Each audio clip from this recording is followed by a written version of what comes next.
Satu hari saya bertemu dengan seorang bapak-bapak. Dok, makasih. Ya, alhamdulillah. Masih apa, Pak? Resepnya. Singkat cerita, bapak ini dulu beratnya 115 kilo. Yang dilakukan pertama kali, subhanallah, sederhana banget. Kata dia, saya rutin sama istri 30 menit sehari. Turun, 7 bulan turun dari 115 ke 87. Modal itu doang. Jadi kalau penyakit-penyakit, coba Bapak Ibu itu deh, coba lihat gitu ya, orang-orang mohon maaf yang kena stroke, kencing manis, darah tinggi, segala macam kira. Maka kalau orang-orang yang sakit itu Bapak Ibu, kalau mau sehat maka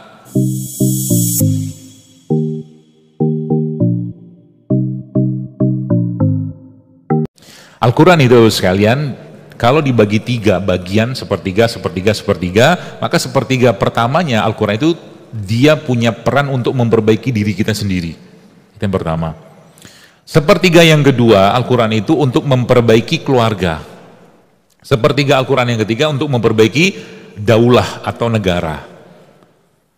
Ya, jadi kalau sekarang ini belum benar, ya dirinya belum benar, ya keluarganya ya akan belum benar juga. Jadi kalau sudah ngerti kayak begini, kita ya Allah PR-ku banyak banget. Ya, laki-laki misalkan. Masalah di dunia ini selesai kalau laki-lakinya benar. Itu kata ulama loh. Masalah di dunia ini benar kalau bisa selesai kalau laki-lakinya benar. Kenapa? Karena tidak ada yang bisa menyelesaikan masalah kepemimpinan kecuali laki-laki yang punya qoam. Misalkan. Laki-laki yang punya qoam itu laki-laki seperti apa? Yang disebutkan Allah dalam surat An-Nisa salah satunya, atau surat Nur salah satunya, ya. Yang kita sering dengar ar-rijalu qawwamuna 'alan nisa, bahwa laki-laki itu pemimpin. Seperti apa dia karakternya? Seperti Al-Quran jelaskan, rijalul la tulhihim tijaratu wala bai'un an zikrillah wa iqamis shalah wa ita'iz zakah yakhafuna yawman tataqallabu fihi al-qulub wal absar, seterusnya. Itu laki-laki. Perempuannya kayak apa? Sama. Quran memberikan pedoman perempuan itu seperti apa, ada jelas dalam Al-Quran. Ya. Kalau udah benar makanya terjadi apa lagi-lagi, ini mah urusan kesehatan, makanya simpel banget. Cuman sayangnya lagi-lagi ya, banyak orang itu mereka harus jatuh dulu ke sakit, keteguran, barulah sadar.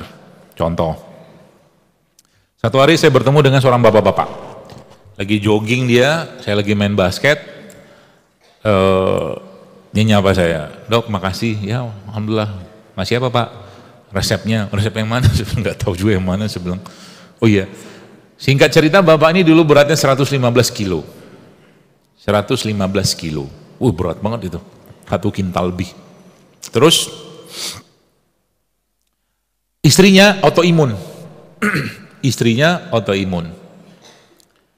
Jadi waktu dia medical check up, semua indikator di labnya itu merah semua. Ya iyalah. Ya. Ini merah, itu merah, dikasih bintang gitu kan. Biasa gitu. Terus akhirnya tiba-tiba masuklah video Jadul Akbar ke berandanya dia, gitu, katanya gitulah kata dia kan. Oh iya gitu, alhamdulillah ditonton lah. Dan dia kerja. Jadi istrinya itu sudah nggak, kata dia berobat gitu kan ke rumah sakit, dibilangin yang susah hamil karena 2 kali hamil gugur gitu aja terus. Ya, akhirnya sudah sadar kayak begini, muncullah video. Jadi memang apa ya, sering orang yang bertemu saya gitu, ikut kajian saya itu yang memang sudah wayanya sehat, udah waktunya sehat, udah sadar, baru ketemu. Jarang yang masih dalam keadaan yang tenang untuk melakukan ini, karena memang godaannya memang luar biasa berat. Ya. Terus yang dilakukan pertama kali, subhanallah, sederhana banget tuh, sangat sederhana.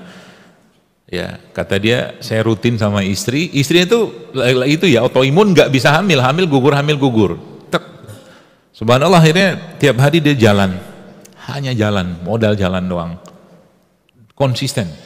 Jalan 30 menit sehari si bapak itu yang pertama. Dan yang kedua, tidak semua yang saya sampaikan tuh dia kerjakan juga, beberapa saja, itu pun sudah sangat membantu. Ya, dia mulai mengurangi terigu, ya, terigu sama minyak goreng itu. Itu doang, seingat saya, yang dia kerjakan. Biasanya kalau saya kan ada 4 tuh, terigu, minyak, gula, itu kan, dan nasi biasanya kan. Turun, 7 bulan turun, dari 115 ke 87.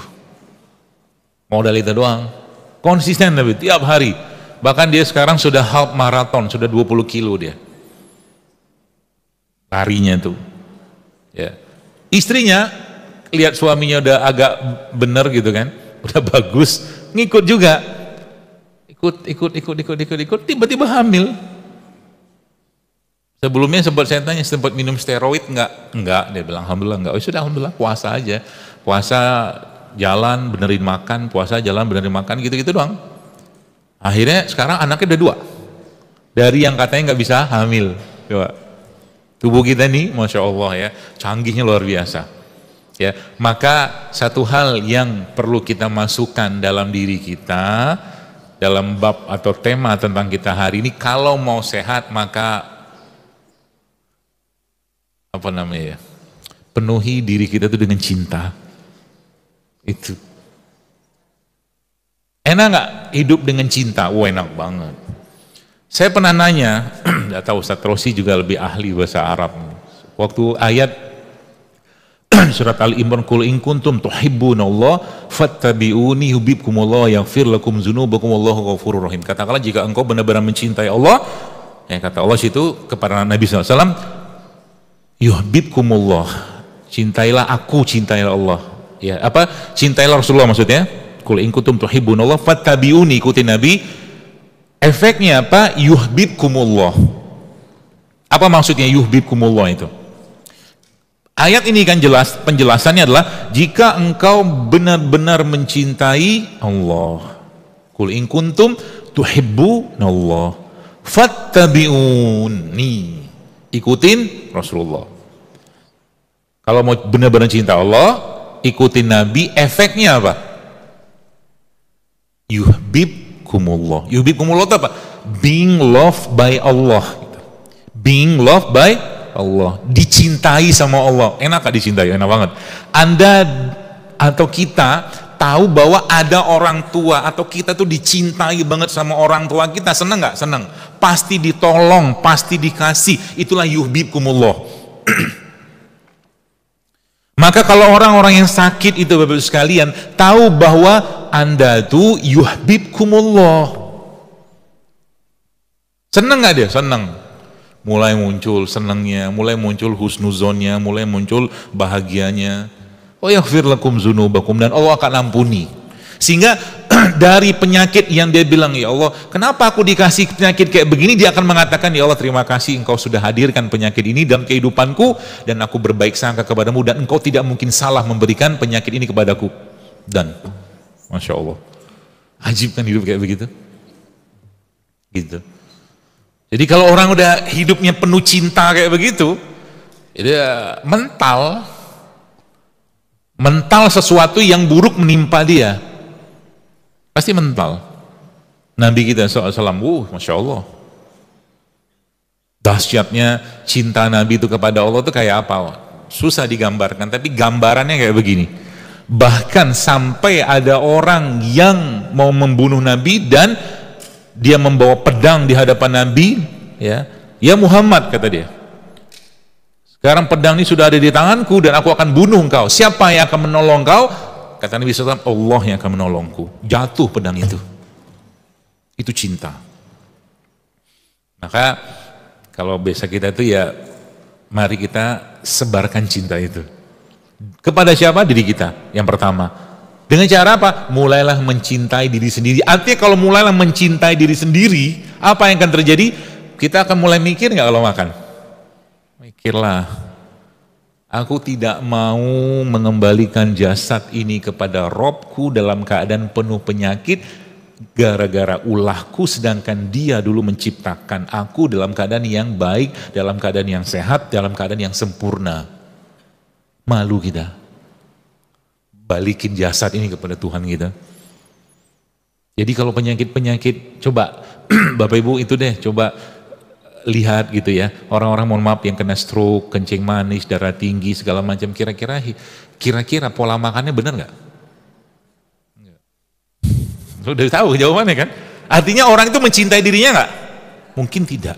Atau dia punya kadar cintanya berkurang. Dan ketika kadar cinta itu defisit atau defisiensi, dan dia bertemu dengan seorang wanita yang kemudian menjadi istrinya, sama-sama defisit, ini jadi berantakan kalau tidak ada agama di situ.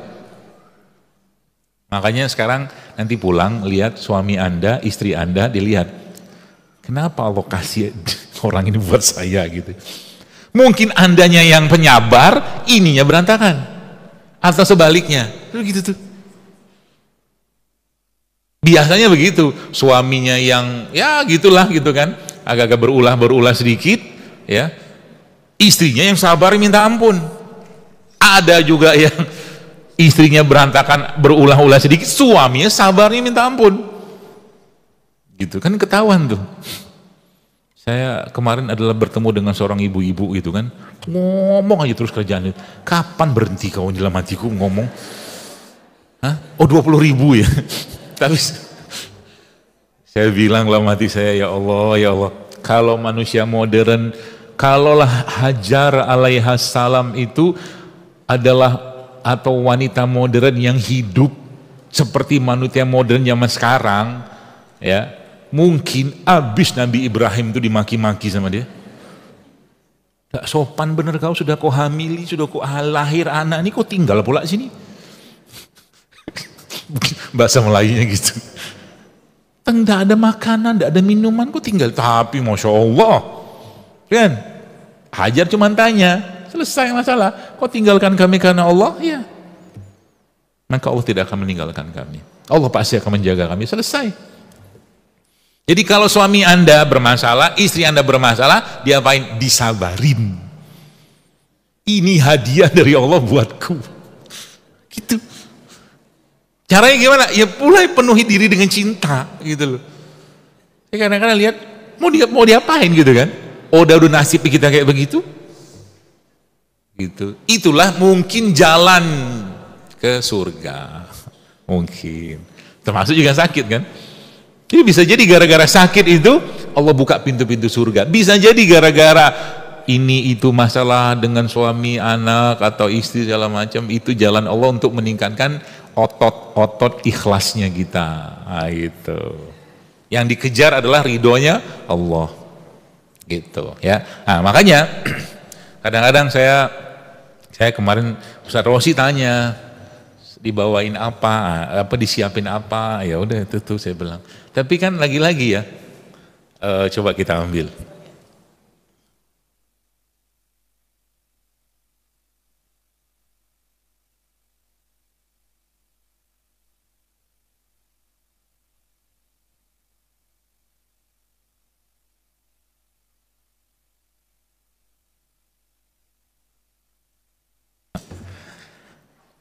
Baik. Kira-kira kalau orang yang nggak sayang sama tubuhnya mau nggak makan beginian? Enggak lah. Ribet amat. Ngiris-ngiris serai. Ya kan? Ngiris-ngiris jahe. Apa lagi nih? Kok hidup kayak ribet? Padahal ya Masya Allah ya. Saya tuh kalau cerita mereka-mereka ini, banyak orang yang subhanallah mulai dari bisa hamil yang berapa belas tahun, ini contoh ya.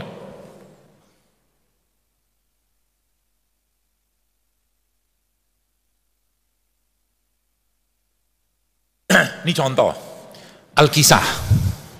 Jadi kalau saya ngebahas kayak begini tuh buat saya tuh haru. Kenapa haru? Karena beginilah cara Allah untuk merawat tubuh kita sebenarnya. Jadi ini tuh kasih sayangnya Allah gitu loh. Untuk kita yang mustahil Allah memberikan beban kewajiban begitu banyak syariat ini, ya. Kalau seandainya Allah tidak kasih fasilitas kita untuk sehat, nggak mungkin. Nah ini yang Allah kasih tuh begini gitu loh. Artinya sayang banget kalau kita tidak manfaatkan. gitu ya. Contoh nih, mungkin ada seorang ibu-ibu tuh pernah ketemu saya nyari kelapa ya. Ceritanya tuh 16 tahun nggak hamil. 16 tahun. Waktu itu ketemunya tuh di mana ya? Di tengah laut. Saya lagi jalan-jalan snorkeling gitu kan, diajakin temen. Terus tiba-tiba, dok gitu kan. Dada dia, apalah ibu ini kan, dalam hatiku kan. Mau foto, udah lah banyak foto saya di internet, lah mati saya gitu kan.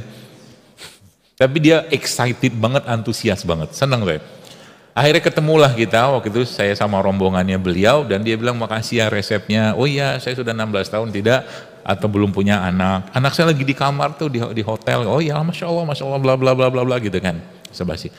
Terus makasih resep. Terus saya tanya, emang ibu minum apa? Saya nggak tahu gitu kan. Karena banyak keajaiban di sini tuh yang kadang-kadang di luar nurul.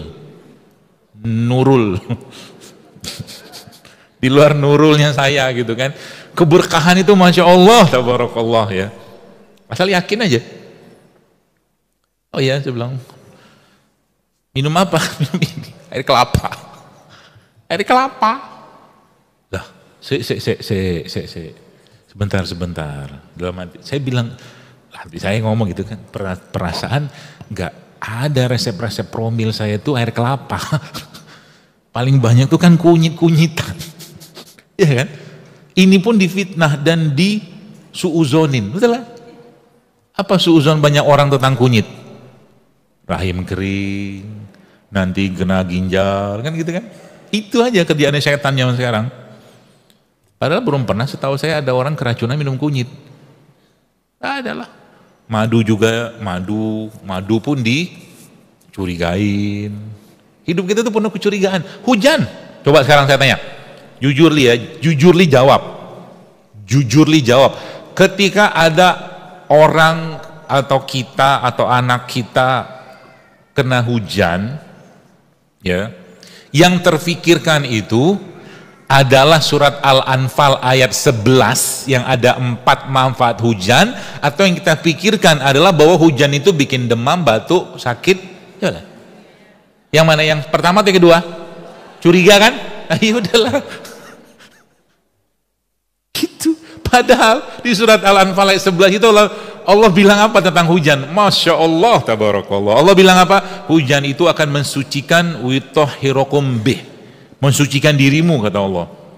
Terus apa? Menghilangkan was-was, ya, meneguhkan hatimu, memperkokoh kaki-kakimu, telapak. Itu kata Allah tentang hujan. Makanya kalau lagi hujan, mulai dibuang suuzonnya. Matahari kita suuzoni enggak?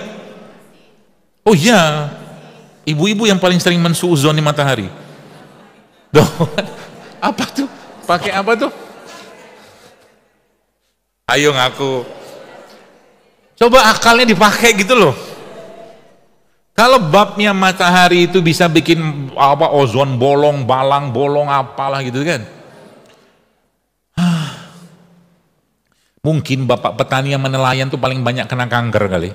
Orang mereka melaut sama nyangkut tuh pakai baju nggak pakai baju. Tapi nggak gitu-gitu amat gitu loh. Anteng aja. Ya karena memang udah terbiasa juga. Cuman kita nih itu tadi. Ya ketika minum madu, katakanlah nih minum madu nih satu kayak begini nih, katakanlah minum madu satu sendok, 2 sendok cok gitu kan. Ya bagi orang-orang yang mohon maaf gitu kan, suuzonnya berlimpah, ya minum madunya mungkin 30 mili, cuman suuzonnya 2 kilo. Akhirnya apa? Yang terjadi apa? Biasanya yang terjadi, akhirnya ini nggak bermanfaat. Keberkahannya ada nggak? Dicabut atau hilang? Atau berkurang?